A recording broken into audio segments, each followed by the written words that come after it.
सीता बहू, तुमने आज सब्जी बनाने के लिए थोड़ा ज्यादा ही भिंडी काट ली है। आधी भिंडी को उठाकर फ्रिज में रख दो, इसकी सुबह सब्जी बना लेना। आखिर हम हैं ही कितने लोग, 4 लोगों में थोड़ी सी सब्जी तो लगती है।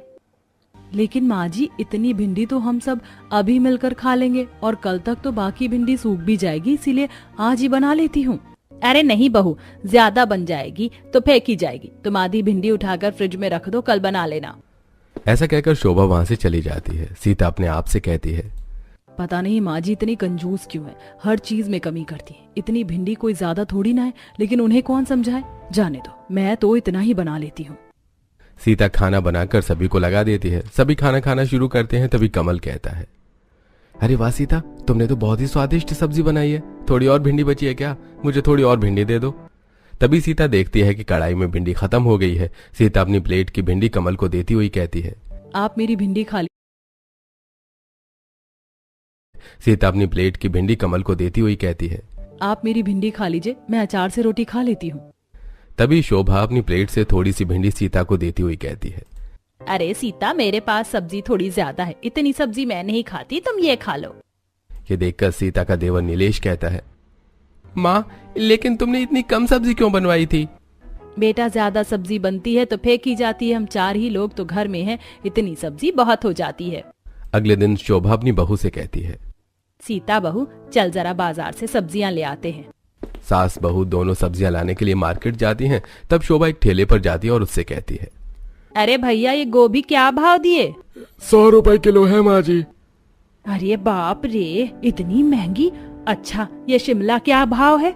माँ जी, ये 70 रुपए किलो है, बताओ कितनी तोल दूं? नहीं नहीं भैया, तुम ये रहने दो। सस्ती सब्जियां कौन सी हैं ये बताओ। माँ जी, ये गिलकी, तोरी, बरबटी, ये सस्ती सब्जियां हैं, सभी 1-1 किलो कर दूं? अरे नहीं नहीं, मुझे पूरी बारात को खिलाना है क्या? तुम तो 1-1 पाव तोल दो बस।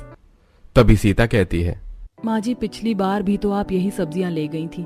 ये सब्जियां खा खा कर तो हम बोर हो गए, थोड़ी महंगी सब्जियां ले लेते हैं ना।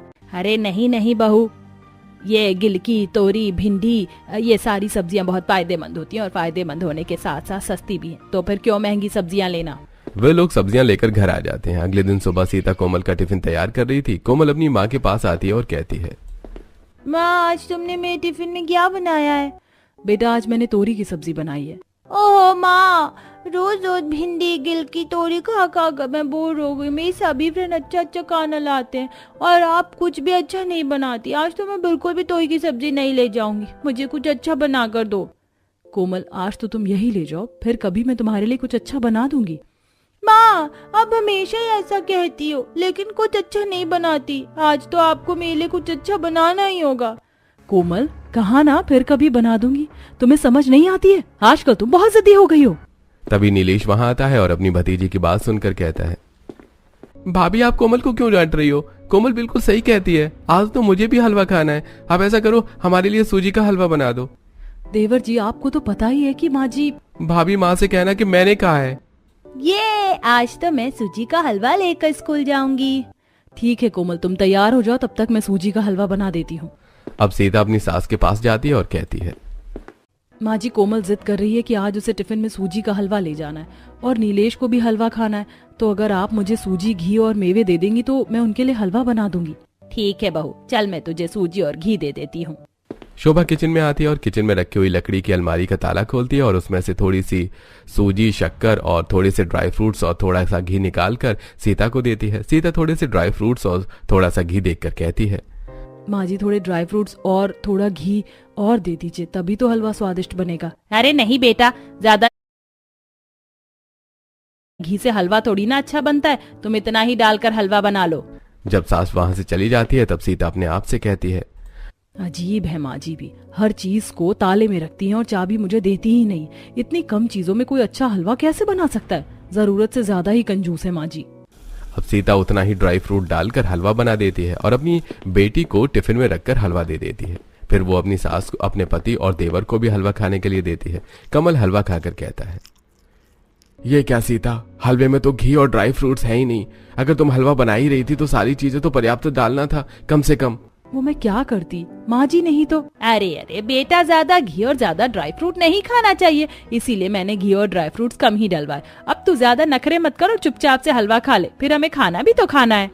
ऐसा कहकर शोभा अपने बेटे की बात काट देती है। शोभा अक्सर रसोई की छोटी छोटी चीजों में कंजूसी किया करती थी और जरूरत की सारी चीज उठाकर अपनी लकड़ी की अलमारी में रखकर ताला लगा दिया करती थी।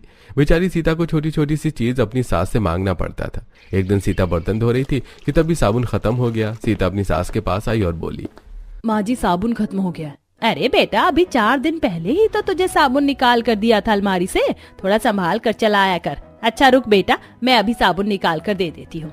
शोभा किचन में आती है और अपनी लकड़ी की अलमारी का ताला खोलती है और उसमें से एक साबुन निकालकर सीता को देती हुई कहती है, बेटा साबुन थोड़ा कम लगाया कर, 2 पैसे बचेंगे तो हमारे ही काम आएंगे। ऐसा कहकर शोभा वहां से चली जाती है। सीता मन में बड़बड़ाते हुए कहती है, माँ जी को हर चीज का हिसाब देना पड़ता है, हर चीज तो वह ताले में रख लेती है, उनसे मांग मांग कर काम चलाना पड़ता है। आज मुझे कमल से बात करनी ही होगी।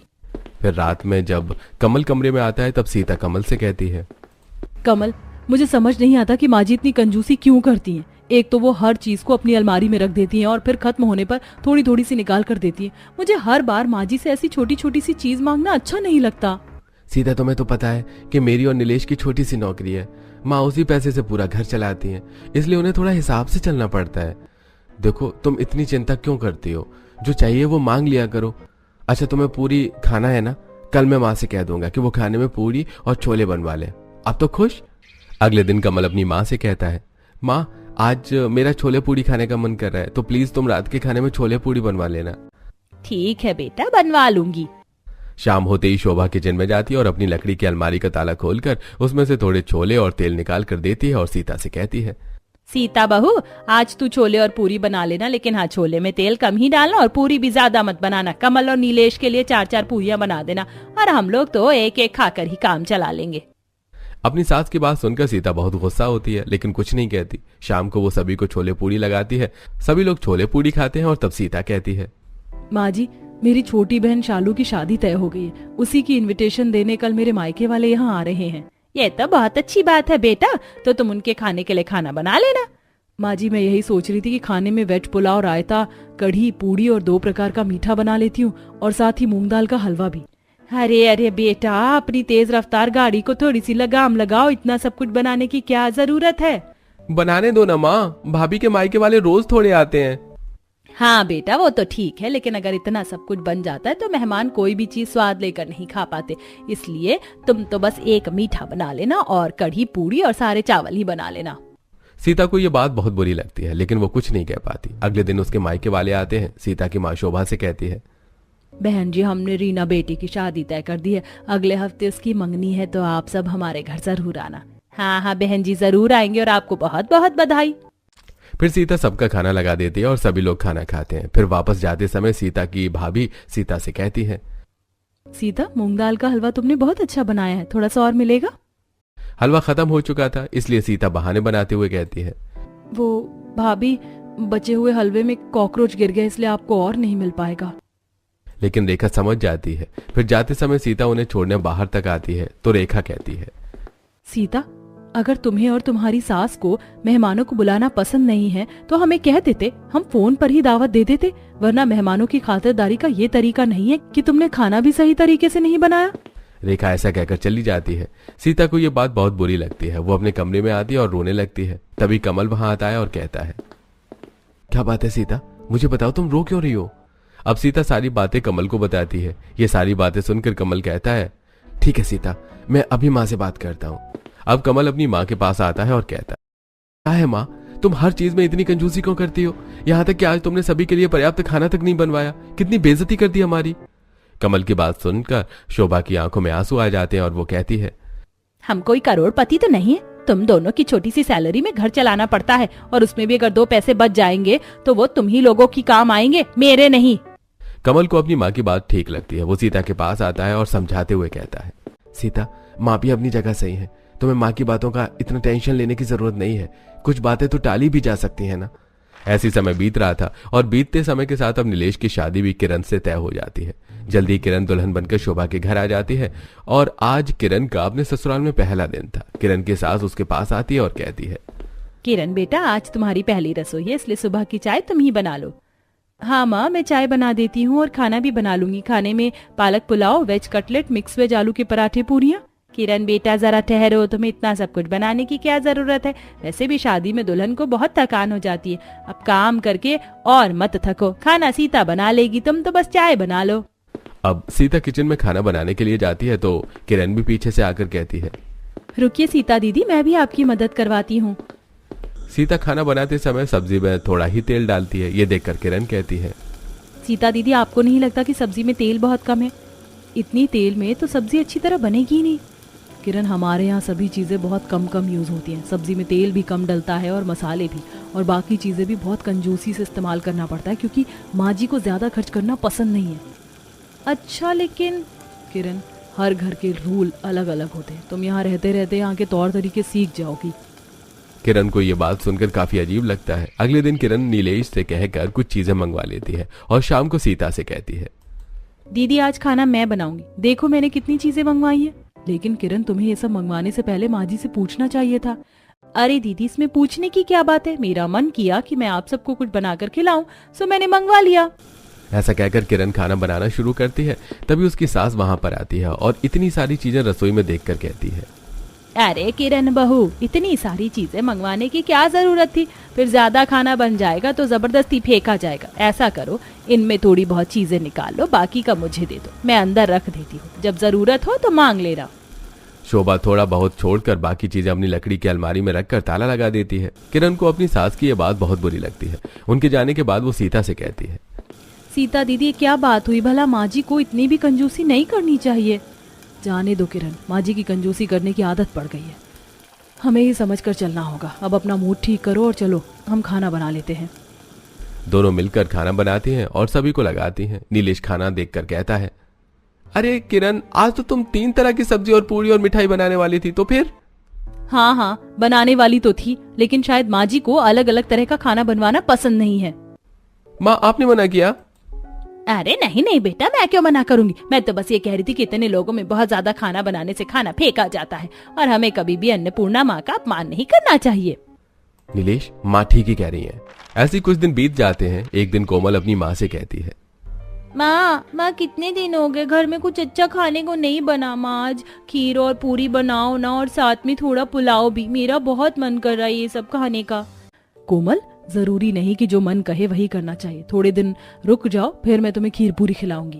क्या माँ, आप हमेशा ही मुझे टाल देती हो? मैं कुछ नहीं जानती, आज तो मुझे खीर पूरी और पुलाव ही खाना है। कोमल, कहा ना तुमसे कि अभी नहीं बनेगा। ये सब तुम्हें समझ नहीं आती क्या?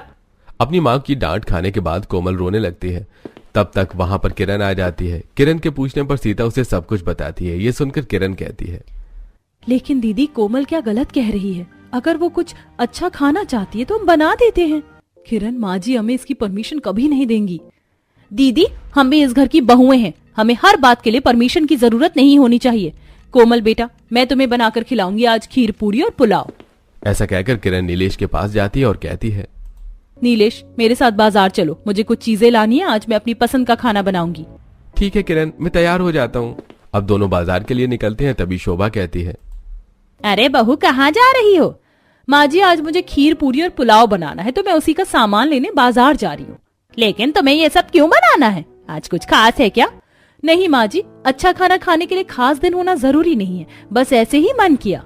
ठीक है बेटा, लेकिन सामान हिसाब से लाना, ज्यादा मत लाना, ज्यादा खर्च करना अच्छी बात नहीं होती।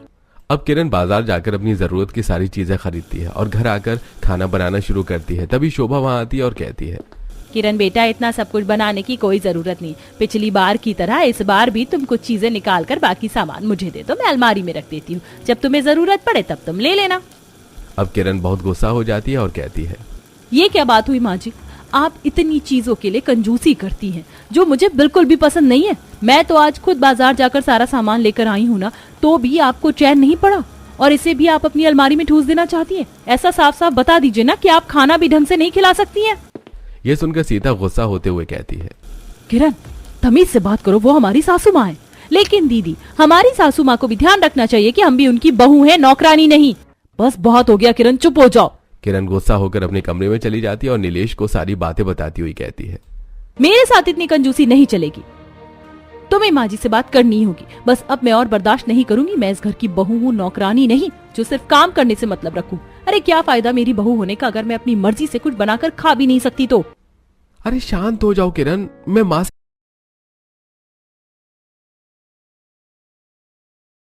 है। ये क्या लगा रखा है माँ आपने? हर बात में इतनी कंजूसी क्यों करती हैं आप? हर चीज को आप क्यों अपनी लकड़ी की अलमारी में उठाकर रख देती हो? फेंक क्यों नहीं देती उस पुरानी अलमारी को उठाकर घर से बाहर? तब शोभा कमल से कहती है, देख रहा है तू बेटा? भैया आप ही समझाइए माँ को, शायद आपकी बात समझ में आ जाए। ऐसा कहकर नीलेश गुस्से में बाहर चला जाता है। कमल अपनी माँ से कहता है, माँ तुम चिंता मत करो, अगर खर्चा अच्छे से नहीं चल पा रहा है तो मैं थोड़ा और पैसों का इंतजाम करता हूँ। कमल के ऐसा कहते ही शोभा घबरा जाती है और कहती है, नहीं नहीं बेटा, उसकी कोई जरूरत नहीं है, मेरे पास पैसे हैं, मैं देख लूंगी, तू चिंता मत कर। दूसरी तरफ किरण परेशान होकर अपने आप से कहती है, न जाने माँ जी इतना पैसा बचाकर करेंगी क्या? माँ जी को तो सबक सिखाना ही होगा, वो कंजूसी करती है ना। अब मैं उनसे ज्यादा कंजूस बनकर दिखाऊंगी, तब उन्हें पता चलेगा कि कोई कंजूसी करता है तो कैसा लगता है। अगले दिन किरण अपनी सास से कहती है, माँ जी मैं वॉशिंग मशीन में कपड़े धोने जा रही हूँ, अगर आपकी भी साड़ियाँ धोना हो तो मुझे दे दीजिए, मैं धो देती हूँ। मेरी ये चारों साड़ियाँ गंदी हैं, चारों साड़ियाँ धो देना। अब किरण अपनी सास की सारी साड़ियां वॉशिंग मशीन में डालती है और उसमें सर्फ डाले बिना ही उन्हें धो देती है और सुखाकर अपनी सास को ले जाकर देती है। फिर शोभा पहनने के लिए एक साड़ी निकालती है तो देखती है कि साड़ियां साफ नहीं हुई थी। शोभा अपनी बहू किरण को बुलाती है और कहती है, किरण बहू ये क्या तुमने एक ऐसी साड़ियाँ धोई हैं, बिल्कुल भी साफ नहीं है। माँ जी मैंने ये साड़ियाँ बिना सर्फ के धुली हैं। बिना सर्फ के? इसीलिए तो ये साड़ियाँ साफ नहीं हुई, दोबारा धो दो। अरे माँ जी कैसी बातें कर रही हैं आप? कभी कभी साड़ियों को बिना सर्फ के भी धोना चाहिए, इससे पैसे बचेंगे। वैसे भी इतनी गंदी साड़ियाँ तो पहनी जा सकती हैं। किरण ऐसा कहकर वहां से चली जाती है। बेचारी शोभा को गंदी साड़ियां पहननी पड़ती हैं।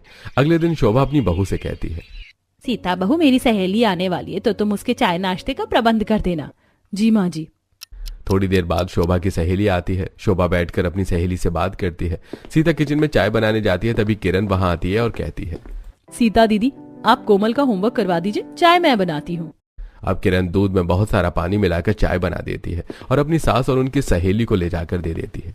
वे दोनों चाय पी लेती हैं। शोभा की सहेली के जाने के बाद शोभा किरण को बुलाकर कहती है, किरण बहू तुमने इतना पानी डालकर चाय क्यों बनाई थी? तुम्हें पता होना चाहिए कि मेहमानों को इस तरह की चाय नहीं पिलाते। अरे माँ जी मैंने तो ऐसा करके दूध के पैसे बचाए हैं, और अगर मेहमानों को ऐसी चाय पसंद नहीं आती और वो दोबारा नहीं आएंगे तो ये तो और अच्छी बात है। कम से कम इससे हमारे नाश्ता और चाय का खर्चा तो बचेगा। आप चिंता मत कीजिए माँ जी, मैंने जो किया वो बिल्कुल ठीक किया। ऐसा कहकर किरण अपने कमरे में चली जाती है। बेचारी शोभा अब कहती भी तो क्या, ऐसे ही 3 दिन गुजर जाते हैं और आज शोभा खाना खाकर अपने कमरे में जाती है तो कि उसके कमरे की लाइट खराब हो गई थी। तभी सीता वहां आती है और कहती है, माँ जी आपके कमरे की लाइट खराब हो गई है, रुकिए मैं अभी किचन की लाइट आपके कमरे में लगा देती हूँ और रात को इनसे दूसरी लाइट मंगवाकर किचन में लगा दूंगी। सीता किचन में लाइट लेने के लिए जाती है। तभी किरण कहती है, लाइए दीदी माँ जी के कमरे में लाइट की व्यवस्था मैं कर देती हूँ, आप अपने कमरे में जाकर आराम कीजिए। सीता किरण की बात सुनकर अपने कमरे में चली जाती है। किरण एक मोमबत्ती उठाती है और अपनी सास के कमरे में जलाकर ले जाती है और उसे रखते हुए कहती है, माँ जी ये लीजिए, आपके कमरे में मोमबत्ती जला दी। बल्ब लाने के लिए मैंने ही मना कर दिया। आप तो जानती है माँ जी कि बिजली कितनी महंगी है और बिजली का कितना बिल आता है। कुछ दिन इस मोमबत्ती से काम चला लीजिए, कम से कम इसी बहाने बिजली का बिल तो कम होगा। ऐसा कहकर किरण वहां से चली जाती है। अगले दिन सभी लोग खाना खाकर उठते हैं तो शोभा कहती है, अरे बहू मेरा सौंफ का डिब्बा कहाँ गया? ये रहा माँ जी। शोभा देखती है कि डिब्बे में सौंफ खत्म हो गई थी। वो कहती है, अरे सौंफ तो खत्म हो गई। सीता तुझे पता है मुझे खाने के बाद सौंफ खाने की आदत है, तो तूने मंगवाया क्यों नहीं? माँ जी मैंने ही सीता दीदी को मना कर दिया था, सौंफ खाने से कुछ खास फायदे तो नहीं होते हैं, खाना तो हम पेट भर कर खा ही लेते, कम से कम इस तरह हम सौंफ के कुछ पैसे तो बचा लेंगे। अब शोभा समझ जाती है कि किरण उसके साथ ऐसा व्यवहार क्यों कर रही है। शोभा चुपचाप अपने कमरे में चली जाती है। अगले दिन नीलेश अपनी माँ से कहता है, माँ आज शाम को आप सभी तैयार रहना, हम सभी मिलकर शॉपिंग करने जाएंगे। ऐसा कहकर नीलेश चला जाता है। शाम को वो लोग नीलेश के साथ मॉल में शॉपिंग करने के लिए जाते हैं। नीलेश अपनी माँ से कहता है, माँ जिसको जो भी चाहिए वो सभी ले लो, पैसे मैं दे दूंगा। क्या सच में नीलेश? ओह थैंक यू, मुझे कुछ कपड़े चाहिए और कुछ ज्वेलरी और कुछ और सामान भी। दीदी चलिए हम दोनों अपने लिए कपड़े सेलेक्ट करते हैं, और कोमल तुम्हें खिलौने चाहिए थे ना, चलो खरीदते हैं। हाँ चलो चलो चाचू, मुझे लब्बू डॉल चाहिए। सीता और किरण शॉपिंग के लिए चली जाती हैं। तब शोभा नीलेश से कहती है, नीलेश बेटा एक बात बता, तेरे पास इतने पैसे कहाँ से आए जो तू सबको इतनी शॉपिंग करवा रहा है? माँ, पिछले कुछ दिनों से आपके और किरण के बीच जो कुछ भी चल रहा है वो मुझे अच्छा नहीं लगा, और फिर मैंने देखा कि घर में पैसों की कुछ ज्यादा ही तंगी थी, इसलिए मैंने 2 लाख रुपए का लोन ले लिया है। ये सुनकर शोभा के तो जैसे होश उड़ जाते हैं। वो कहती है, ये तू क्या कह रहा है बेटा? तुझे इस तरह से लोन नहीं लेना चाहिए था। क्या करता माँ, किरण को हर चीज के लिए मना करना अच्छा नहीं लगता, और मैं तुम्हें भी कुछ नहीं कह सकता था, इसलिए मुझे जो ठीक लगा वो मैंने किया। ऐसा कहकर नीलेश भी किरण के पास जाकर उसके साथ शॉपिंग करवाने लगता है। शोभा बहुत उदास हो जाती है। तभी शॉपिंग करके घर आ जाते हैं सभी लोग। शोभा चुपचाप अपने कमरे में चली जाती है। थोड़ी देर बाद 2 लाख रुपए लेकर बाहर आती है और नीलेश के हाथों में देती हुई कहती है, बेटा, तुम्हें इतनी छोटी सी बात के लिए लोन लेने की कोई जरूरत नहीं थी। अगर तुम्हें पैसों की जरूरत थी तो मुझसे कहना चाहिए था। ये लो 2 लाख रुपए, और अभी के अभी जाकर अपना लोन चुका दो। शोभा के पास 2 लाख रुपए हैं। ये देखकर घर के सभी लोग हैरान रह जाते हैं और नीलेश कहता है, माँ, तुम्हारे पास इतने पैसे हैं फिर भी तुम हमें इतना परेशान करती हो, हर चीज के लिए इतनी कंजूसी करती हो। माँ, तुम्हें शर्म आनी चाहिए ऐसा करते हुए। नीलेश सही कहता है माँ, तुमने कभी बताया नहीं कि तुम्हारे पास इतने पैसे रखे हुए हैं, और जब तुम्हारे पास पैसे हैं तो तुम इतनी कंजूसी क्यों करती हो? लेकिन शोभा कुछ नहीं कहती और 2 लाख रुपए नीलेश के हाथ में देकर अपने कमरे में चली जाती है। नीलेश उन 2 लाख रुपए से अपना लोन चुका देता है। ऐसे ही कुछ समय बीत जाता है। अचानक शोभा की बहुत तबीयत खराब हो जाती है। सभी लोग शोभा को अस्पताल ले जाते हैं। तब डॉक्टर कमल से कहता है, कमल, उनके पेट में कुछ प्रॉब्लम है, इनका तुरंत ही ऑपरेशन करना पड़ेगा, और इसके लिए कम से कम 1.5 लाख रुपए की जरूरत होगी। शोभा भी डॉक्टर की ये बात सुन लेती है और अपने मन में सोचती है, मैंने हमेशा ही अपनी बहू बेटों के साथ कंजूसी की है, इसीलिए शायद वो मेरा इलाज भी नहीं करवाएंगे। दूसरी तरफ डॉक्टर की बात सुनकर किरण कहती है, डॉक्टर साहब, आप पैसों की चिंता मत कीजिए, आप उनका ट्रीटमेंट कीजिए, पैसों का अरेंजमेंट मैं कर लूंगी। ऐसा कहकर किरण अपने पिताजी को फोन लगाती है और उनसे 2 लाख रुपए मांग लेती है और अस्पताल में वो पैसे जमा करवा देती है। शोभा का ऑपरेशन हो जाता है और कुछ ही दिनों में वो ठीक हो जाती है। सभी मिलकर शोभा को घर ले जाते हैं। जब शोभा को पता चलता है कि किरण ने उसके पिताजी से 2 लाख रुपए लिए, तब शोभा कहती है, किरण बेटा, तुम अब अपने पिताजी से लिए हुए पैसे उन्हें वापस कर दो। मेरे पास अभी भी 2 लाख रुपए हैं, मैं तुम्हें दे दूंगी। यह सुनकर सभी लोग हैरान हो जाते हैं। तब कमल कहता है, माँ, तुम्हारे पास अभी भी 2 लाख रुपए हैं? ये पैसे मैंने जीवन भर कंजूसी करके इकट्ठा किए हैं।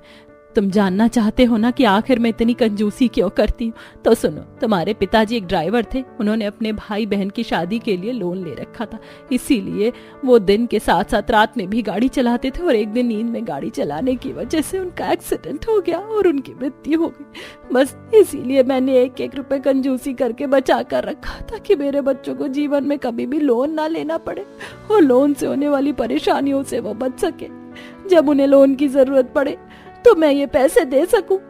शोभा की ये बात सुनकर सभी लोग हैरान रह जाते हैं। तब किरण कहती है, माँ जी, हमने आपको गलत समझा, आप हमारे लिए ही ये सब कुछ कर रही थी। प्लीज माँ जी, हमें माफ कर दीजिए। हाँ माँ जी, किरण सही कह रही है, गलती हमारी ही है जो हम आपको समझ नहीं सके। दोनों बहू के साथ साथ उनके दोनों बेटे फिर से माफी मांगते हैं। माँ, अब आपको कंजूसी करने की कोई जरूरत नहीं पड़ेगी, मेरा प्रमोशन हो गया है।